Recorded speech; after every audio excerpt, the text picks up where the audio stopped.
Literally every time I go on YouTube, my homepage has at least 4 or 5 videos that sound like the algorithm has changed. This is what you need to do to keep up. This is the editing style that your viewers want to see. The top 10 YouTubers do this to become successful. And that in and of itself isn't a problem. Very grateful for that information.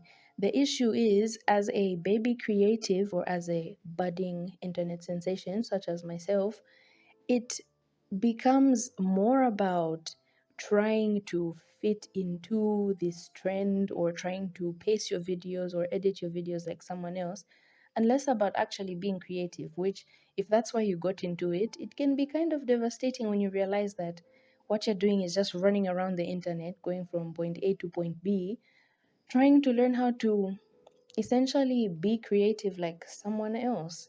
And the solution is pretty simple to me. Just stop trying to create for the sake of the algorithm or whatever trend has come up and create for art's sake.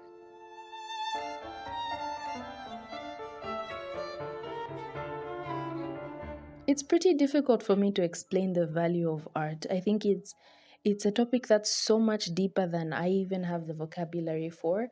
But one of the most important things to me about art, about movies, about songs, about poetry, and about paintings and everything else is the ability to expand your being, experiencing, indulging in someone else's art is like being their hands, it's like being their eyes, it's like being their feet. You get to go where they've been, to shift your perspective, to learn to understand things the way other people understand them, to love the way they love, to live the way they live. And I don't know about the rest of you guys, but as a professional homebody, it's such a lovely thing. I can imagine that even for people who are, busy and you get out there and you actually leave the house, which I don't know why you do that, it's a lovely thing to be able to understand things in a different way. It makes life so much less boring. You might be thinking, I wouldn't call my videos art per se, like, I wouldn't go that far, but you are wrong. You yourself can bring so much creativity to a thing just because you are you. And that, in my opinion, is the beauty of content creation. I love whenever I see videos like everyone should have a YouTube channel because I completely agree. Being in this position where you decide to make something where there was nothing or share your perspective on something is so special, especially if you're doing it authentically, because then other people get to experience you for who you really are. Like, why would you not want that? That's what the sensible people who give YouTube advice mean when they say develop your style. It's important for you to understand all the ways in which you are creative as an individual. The simple act or practice of grabbing ideas, things that you see in movies, things that you read, and then making them comprehensible to the people who watch your channel or the people who engage with your content is not a simple thing. Like, it's not easy to get yourself or get other people from point A to point B in their thinking.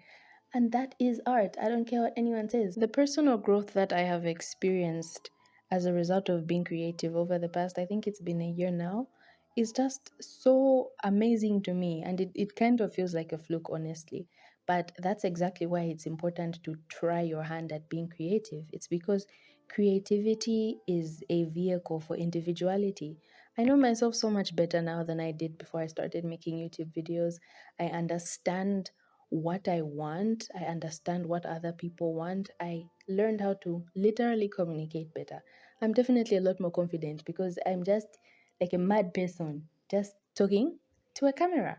And sometimes people can see me, sometimes people can hear me, and those things that used to matter, they don't. And it translates into so much more than making YouTube videos. It makes me so much braver even just doing regular, ordinary, boring things. You try to copy someone else's piece of content bar for bar, like try to make a replica, and you probably won't be completely satisfied because whatever you make can't help being you. You know what I mean? And that's the beauty of creativity. It makes you aware of the fact that there is a you to be. I mean, obviously you know that you are a person, but you get into the details, you get into the nitty-gritty when you attempt to be creative, when you attempt to make things.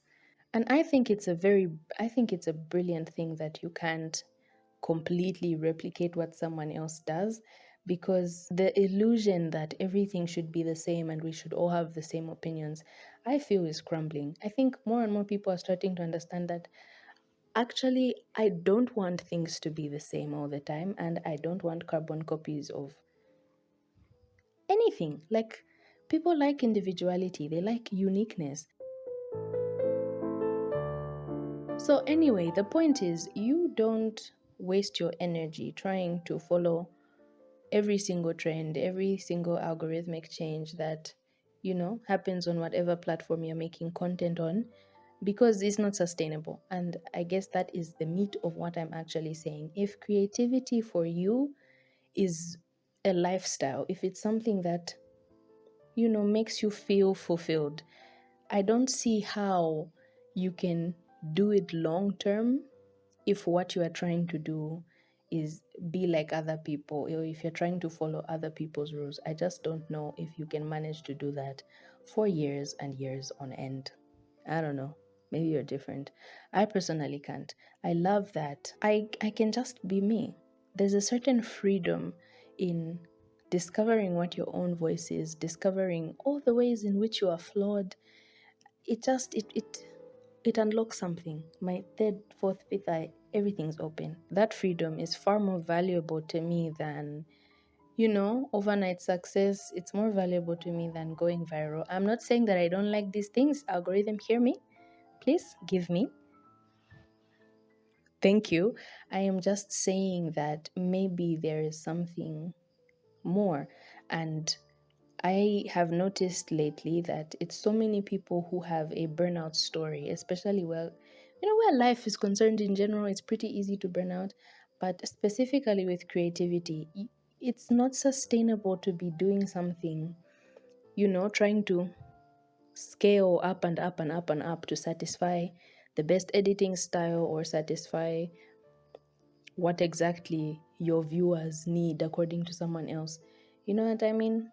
So, yeah, create for the sake of creativity, create for the sake of art, for the sake of sharing your unique perspective and your unique voice on these things that maybe only matter to you. It's honestly okay. So, yeah, that's all I had to say. This was kind of a rant that I decided to put down on paper, and it kind of made sense, I guess. So, I'm really grateful if you made it to the end of this video. Thank you so much for watching, and I will see you in the next video. Bye. Mwah.